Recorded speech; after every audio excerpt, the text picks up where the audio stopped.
Hello viewers, welcome to the channel learn to earn. MS excel 2019 के ऊपर मैं आपको एक रॉ डाटा की मदद से बताऊंगा किस तरह से आप वी लुकअप का फार्मूला यूज़ करके सिंपल डैशबोर्ड बना सकते हैं। चलते हैं। ये मैं शीट नंबर 2 खोली मैंने। शीट नंबर 1 पे मेरे पास रॉ डाटा मौजूद है। जो इन्फॉर्मेशन चाहिए उसको सिंपली कॉपी करूंगा और इसको सिंपली लाके यहाँ पेस्ट कर दिया। पेस्ट करने के बाद अलाइनमेंट कर ली। मैं बताता चलूँ, ये एक कार एक्सपोर्ट का डाटा है जिसमें मुझे टाइप ऑफ डीलर्स चाहिए, मुझे उनका ईयर ऑफ सर्टिफिकेशन चाहिए, उनका रेवेन्यू चाहिए और उसको लेके हम एक छोटा सा डैशबोर्ड बनाएंगे और अपने लिए एक ऐसा प्लेटफॉर्म बनाएंगे जिससे हम आगे कुछ इन्फॉर्मेशन हासिल कर सकें। वी लुकअप फार्मूला इसमें यूज़ किया जाएगा, ये याद रखें।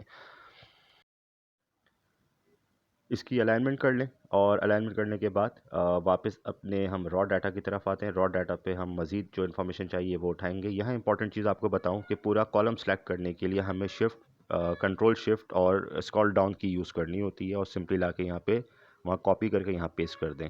वापस आएंगे और एक आपको मैं और इन्फॉर्मेशन बताऊँ।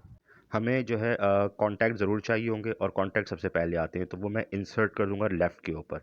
ये जगह लेफ़्ट पे मैंने इंसर्ट कर दिया। अब हम यहाँ पे लगाते हैं अपना वी लुकअप फार्मूला, जिसकी मदद से हम फर्स्ट सर्टिफाइड डीलर्स को अपने रॉ डाटा से एक्सट्रैक्ट करेंगे। स्क्रीन पे भी वी लुकअप का फार्मूला शो हो रहा है, इक्वल टू वी लुकअप। हमने A3 से स्टार्ट लेना है क्योंकि हमें अपने डीलर के कॉन्टैक्ट यानी डीलर नेम से लेंगे। डीलर नेम क्योंकि हमें उसकी सर्टिफाइड इन्फॉर्मेशन चाहिए, कब से सर्टिफाइड है। तो हमने ये पूरा डाटा जो है हम कॉपी करेंगे और इस डाटा को कॉपी करने के बाद हम फिर एक कॉमा अप्लाई करेंगे और कॉमा बेसिकली फार्मूले की रिक्वायरमेंट है। और अब हमने करा क्या कि हमने इसकी वन बाय वन, क्योंकि ये कॉलम्स में ABC नहीं चलेगा इसमें, क्योंकि आपको सेलेक्ट करना होगा जो इन्फॉर्मेशन जिस कॉलम से आपने उठानी है। और उस कॉलम के आप ये समझ लें कि ABCD को, यानी A means equal to first column, second column, third, fourth and E जो है आपका फिफ्थ कॉलम और F सिक्स कॉलम।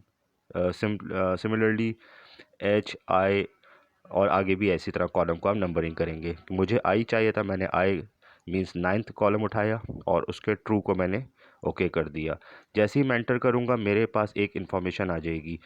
एक्चुअली ये इन्फॉर्मेशन इन जर्नल फॉर्म है, तो इसको हमने, और हमें डेट एक्चुअली जो चाहिए, तो इसको मैंने जाके कंट्रोल HI से जाके डेट में, या स्क्रॉल डाउन मैंने ऊपर दिखाया था रेड मार्क में, उसमें जाके आप इसको डेट में कन्वर्ट कर दें और फिर कॉपी पेस्ट कर लें।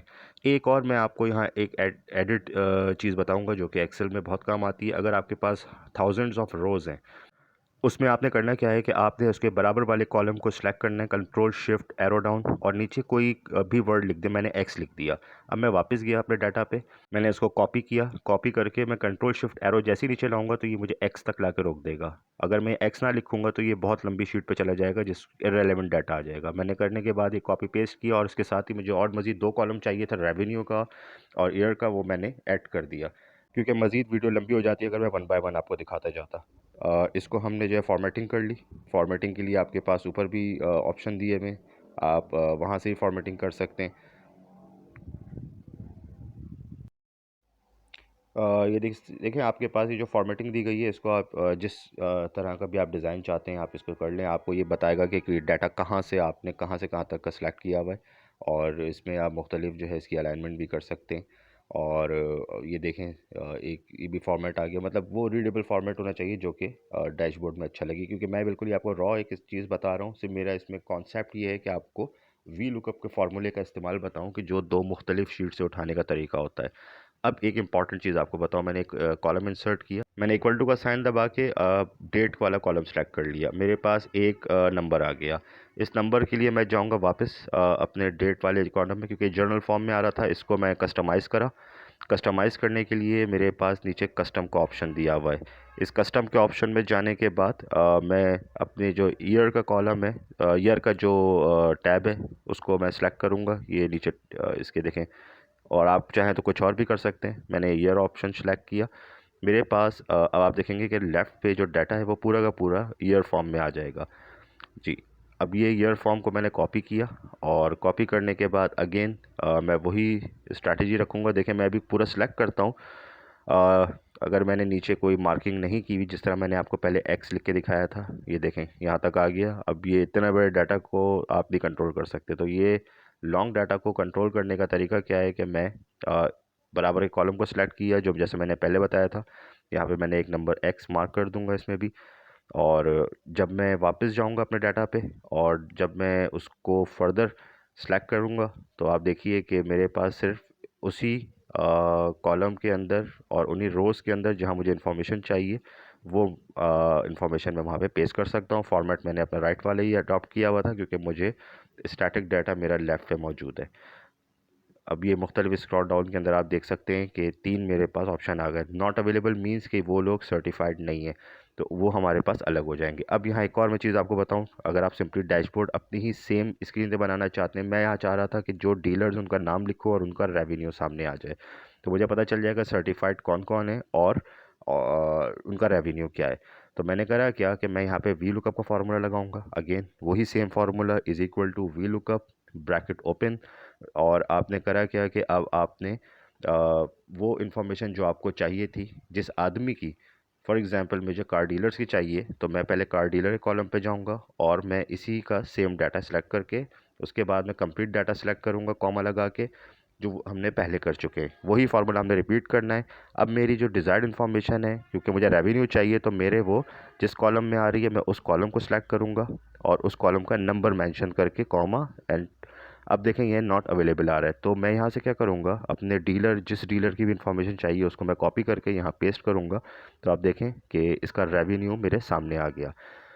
मैं चाहता हूँ कि अपने पास एक ऐसा डैशबोर्ड बना दूँ जो मेरे पास 5 या 10 इस तरह के कस्टमर्स हो जिनका मैं जैसे ही एंटर करूँ मेरे पास उनका रेवेन्यू सामने आ जाए, तो मुझे पता चले कि किनका बिज़नेस, किस डीलर का बिज़नेस वॉल्यूम कितना बड़ा है। तो उसके लिए मैंने क्या करा, मैंने एक इसी फार्मूले को नीचे कॉपी पेस्ट करा। अब आप देखें कि इसमें ये वही डीलर जो ऊपर थे वो नीचे आ गए, लेकिन एक इसमें प्रॉब्लम है। वो क्या है कि आप ये देखें कि नीचे जितने भी हैं ये सारे के सारे मैं जैसे ही इसमें नाम एंटर कर रहा हूँ तो ये इंफॉर्मेशन गलत आ रही है। प्रॉब्लम क्या है, क्योंकि मैंने अपने फार्मूले के सेल्स को लॉक नहीं किया हुआ था, तो वो जैसे मैं रॉज नीचे जाता गया वैसे वैसे वो अपने लेफ़्ट के फार्मूले को शिफ्ट करके नीचे आता गया। अब मैं आपको सिखाता हूँ कि किस तरह से हम अपने फार्मूलों को लॉक करते हैं। मैं गया अपने वी लुकअप के फार्मूले पे, मैंने अपने जो फार्मूले लगाया था, लेट सपोज ए 1 लगाया था फॉर एग्जांपल। तो इस A1 या A3 के ए पे मैं जब जाऊंगा उसको पीछे मैंने डॉलर साइन लगाया, उसके बाद डॉलर साइन लगाया। सिंपली मैं जब अपने एंड डाटा पे भी जाऊंगा तो वहाँ पे भी मैं यही करूँगा कि दोनों तरफ डॉलर साइन लगाऊंगा। तो ये मैं काम क्या करूँ, किस में करूँगा, ये मैं काम करूँगा अपने जो मैंने पूरी शीट सेलेक्ट की थी उस वाले कॉलम के अंदर। जो मेरा मूवेबल पार्ट है वो कस्टमर है। अब देखिए मैं यहाँ पे कॉपी करता हूँ उस फार्मूले को, पेस्ट करता हूँ, तो ऑटोमेटिकली जो रेवेन्यू था वो उसने लिफ्ट कर लिया। अब इसमें एक कैच ये भी है कि देखें मैंने एक ही नाम लिखा हुआ था, तो उसके सामने उसका रेवेन्यू तो सेम ही आ रहा है। तो किस तरह से हमें पता चलेगा, तो अब मैं बारी बारी मुख्तलिफ डीलर्स उठा के सामने रखता जाऊंगा, तो देखें ये सारे के सारे लोगों का नाम चेंज जैसे ही हो रहा था वैसे वैसे इनके रेवेन्यूज़ मेरे सामने आ गए। तो ये जो है इस पर मुख्तलिफ फार्मूले की वीडियोज़ बनाऊंगा, तो प्लीज़ चैनल सब्सक्राइब कीजिएगा और कोई एडवाइस हो तो वो thanks for watching. Thank you.